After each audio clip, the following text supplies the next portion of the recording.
हुमायूं के जीवन का एक सबसे महत्वपूर्ण युद्ध है, जिस युद्ध का नाम है चौसा का युद्ध। ये चित्र हुमायूं के दिमाग का उपज माना जाता है। हुमायूं एक ऐसे मुगल बादशाह हुए जो 2 अलग अलग शासन काल में शासन किया। हेलो एवरीवन, मैं हूं तबारक और आप देख रहे हैं तबारक the story man YouTube channel.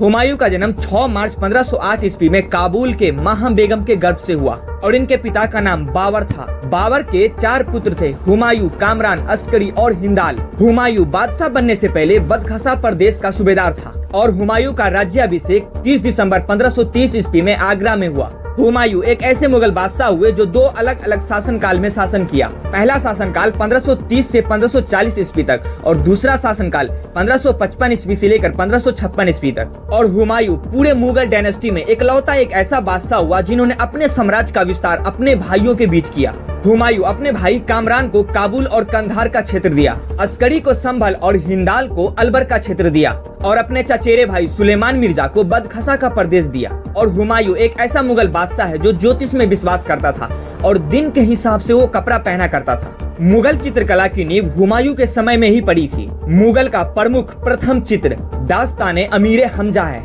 ये चित्र हुमायूं के दिमाग का उपज माना जाता है। इस चित्र को बनाने में 15 वर्ष का समय लगा। ये चित्र हुमायूं के समय में बनना प्रारंभ हुआ और अकबर के समय में जाकर ये तैयार हुआ। और ये चित्र हुमायूं के दरबार का महान चित्रकार मीर सैयद अली और अब्दुल समद के द्वारा ये चित्र बनाया गया। हुमायूं ने अपने जीवन में बहुत सारा अभियान किया और बहुत सारा युद्ध किया। हुमायूं के जीवन का सबसे खास और उसके जीवन का सबसे पहला अभियान है कालिंजर का अभियान। बादशाह बनने के बाद हुमायूं ने सर्वप्रथम कालिंजर का अभियान किया।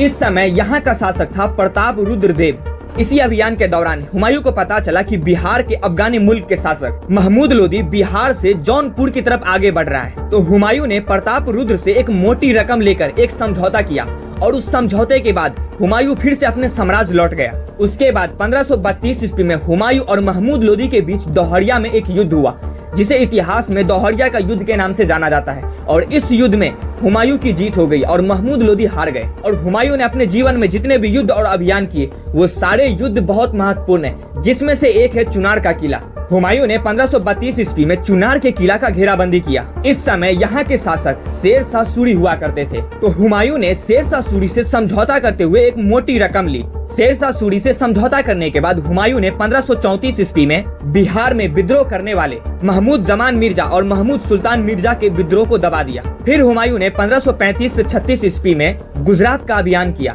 और अब यहाँ का शासक था बहादुर शाह। और हुमायूं और बहादुर शाह के बीच एक युद्ध हुआ और ये युद्ध बहादुर शाह को मिटाने के लिए हुमायूं ने 5 साल तक लगातार उस पर आक्रमण करता रहा और आखिर में बहादुर शाह को हुमायूं ने मौत के घाट उतार ही दिया। फिर हुमायूं ने 1538 ईस्वी में बंगाल का अभियान किया और बंगाल को जीतकर उसका नाम जन्नताबाद रख दिया। हुमायूं के जीवन का एक सबसे महत्वपूर्ण युद्ध है, जिस युद्ध का नाम है चौसा का युद्ध। बंगाल से जब हुमायूं अपनी सेना आगरा की तरफ ले जा रहा था तो 26 जून 1539 ईस्वी को हुमायूं की सेना और शेर शाह सूरी की सेना दोनों आमने सामने हुई और दोनों सेना के बीच होने वाले युद्ध को इतिहास में चौसा का युद्ध कहा जाता है। और इस युद्ध में हुमायूं की हार हो गई।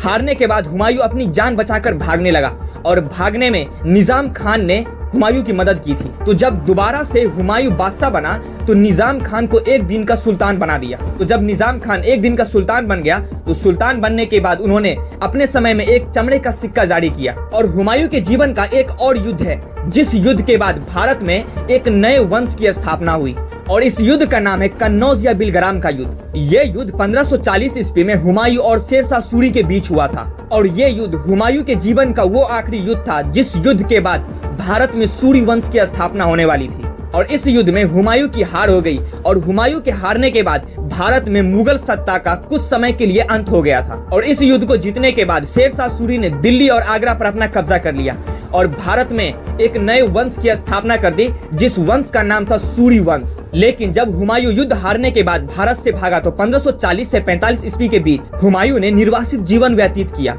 इसी क्रम में हुमायूं ने पाकिस्तान के सिंध से होते हुए ईरान के शाह के पास गए और 1541 ईस्वी में हुमायूं का निकाह हमीदा बानो बेगम के साथ हुआ और फिर 1542 ईस्वी में हमीदा बानो बेगम के गर्भ से एक महान शासक का जन्म हुआ जिसका नाम था अकबर। 1545 ईस्वी में हुमायूं ने फिर से काबुल और कंधार को जीत लिया और इधर 1545 ईस्वी में शेर शाह सूरी का निधन हो गया था। तो शेर शाह सूरी के निधन होने के बाद इस्लाम शाह की बारी आई थी, लेकिन 1553 ईस्वी में इस्लाम शाह का भी निधन हो गया। और इसी तरह सूर्य वंश का विघटन धीरे धीरे शुरू हो गया। सूर्य वंश धीरे धीरे खत्म होना शुरू हो गया और इसी का लाभ हुमायूं ने उठाया। हुमायूं ने 1555 ईस्वी में सरहिंद और मच्छीवाड़ा के युद्ध को जीतकर सूर्य वंश का अंत कर दिया और फिर से मुगल सल्तनत की स्थापना कर दी। सरहिंद का युद्ध 22 जून 1555 ईस्वी में सूर्य वंश के अंतिम शासक सिकंदर शाह सूरी और हुमायूं के बीच हुआ। इसी युद्ध को जीतने के बाद हुमायूं ने भारत में दोबारा मुगल सल्तनत की स्थापना की थी, लेकिन इस बार हुमायूं का शासन ज्यादा दिन तक नहीं चल पाया।